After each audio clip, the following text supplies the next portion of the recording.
As of this weekend, the Democratic primary also has Senator Amy Klobuchar. And during her initial address, which happened, I believe, at the North Pole, I think, judging by the video, she had quite a bit to say. Today, on an island in the middle of the mighty Mississippi, in our nation's heartland, at a time when we must heal the heart of our democracy and renew our commitment to the common good, I stand before you as the granddaughter of an iron ore miner, as the daughter of a teacher and a newspaperman, as the first woman elected to the United States Senate from the state of Minnesota, to announce my candidacy for President of the United States. Tragically, she later died of hypothermia. I'm joking, it was really snowing hard there. The middle of the country is a block of ice right now. She is running. What do you guys think? I think that at this point, the more the better. I think we learned certainly that it's not sort of deciding ahead of time that we have anointed one, as happened in 2016. It doesn't mean that can never work. Some years it might be very clear and there might be a grand consensus on that. We shouldn't restrict other people from running or discourage them from running. That's not the process that Democrats want to advocate, but it didn't work. And so, I mean, once you're at 8, I don't mind 28, Makes the debates a little bit more complicated.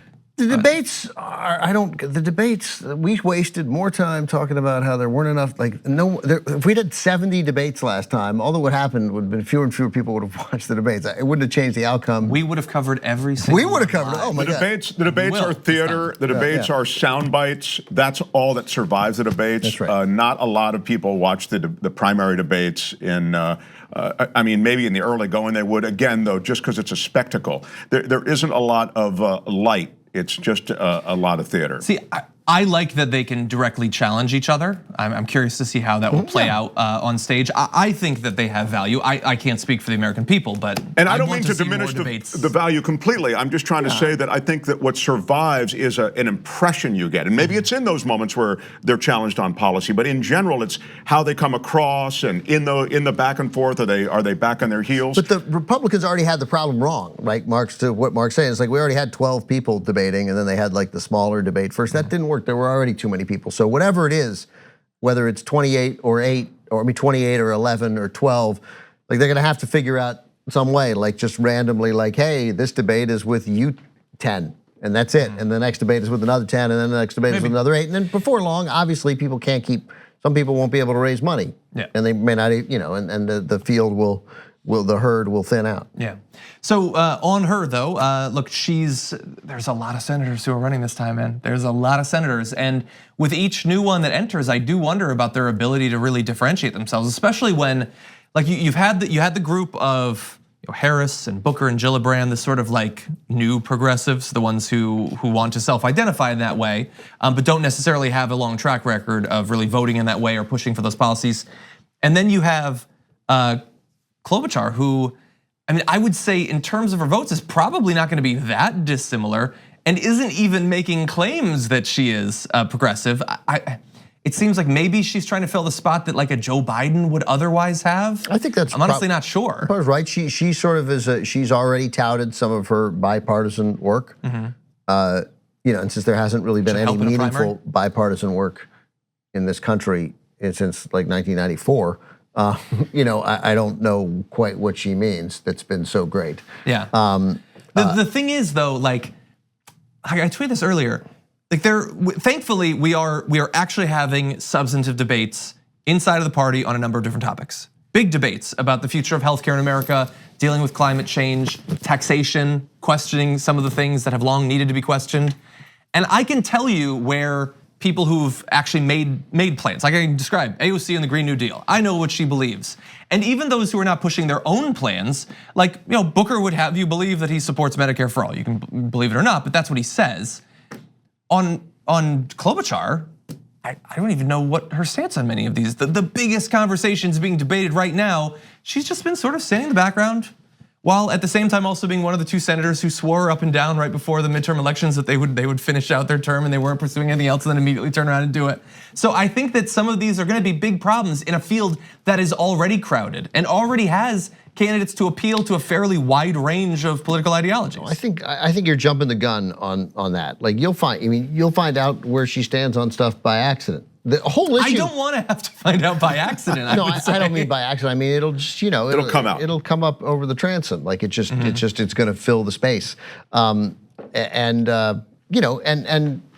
it doesn't matter because it really ultimately, as it did with Hillary, doesn't come down to where she says she stands. It comes down to whether you believe that's where they stand. Always, especially with voters who are this dialed in, right?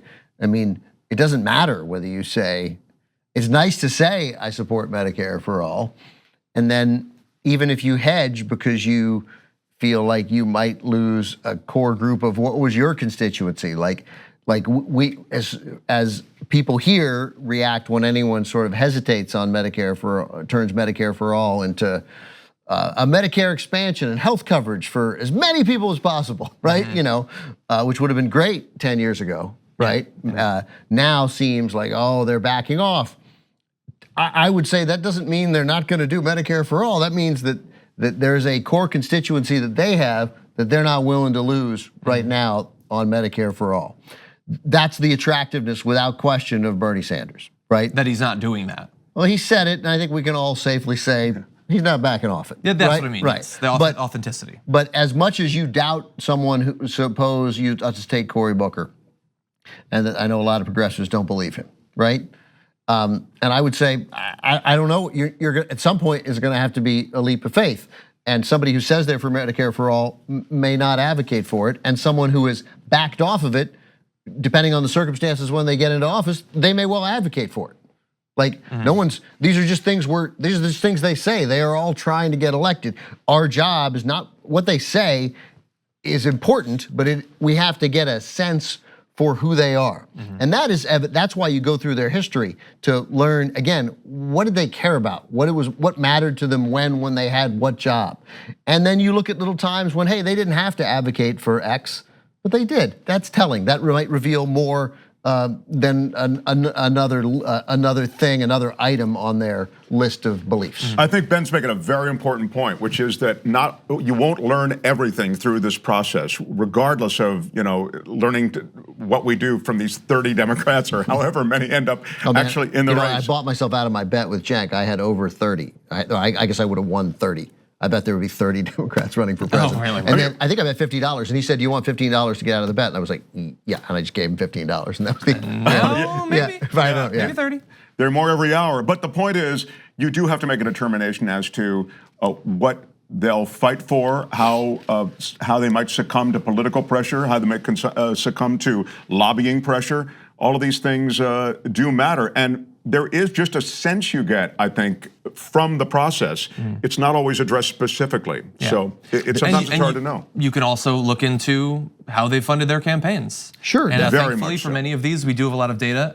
Actually, a reporter from the Center for Public Integrity is going to be joining me on the Damage Report tomorrow to break down Amy Klobuchar's funding. We've already done this for Gillibrand and Booker. That show's still on? Yeah, every once in a while. Yeah. That's a great show, and it's how I start my day. Thank you. I doubt that's true, but thank you. And by the way, one other note, we'll expand on this in the future, but many of the same criticisms of Kamala Harris in terms of her past as a prosecutor also apply to Amy Klobuchar. So that's another thing potentially weighing her down. Oh, the purity tests for any of these candidates, I think, are going to be tough to pass. I mean, everybody's got their thing. Everybody's got their big pharma thing with Cory Booker or the right. But that's what I thought. That's the thing. That's why I like. I mean, I hope it helps other people. Like that's a hurdle. That's a hurdle Kamala Harris has to get past. It would have been, to me, it's going to be easier for her, just really quickly, to get past that because she was a prosecutor. Like, if you'd supported it and weren't a prosecutor, it would concern me more. Like what you see? Click the subscribe button below and don't forget to ring the bell to never miss another video from the Young Turks.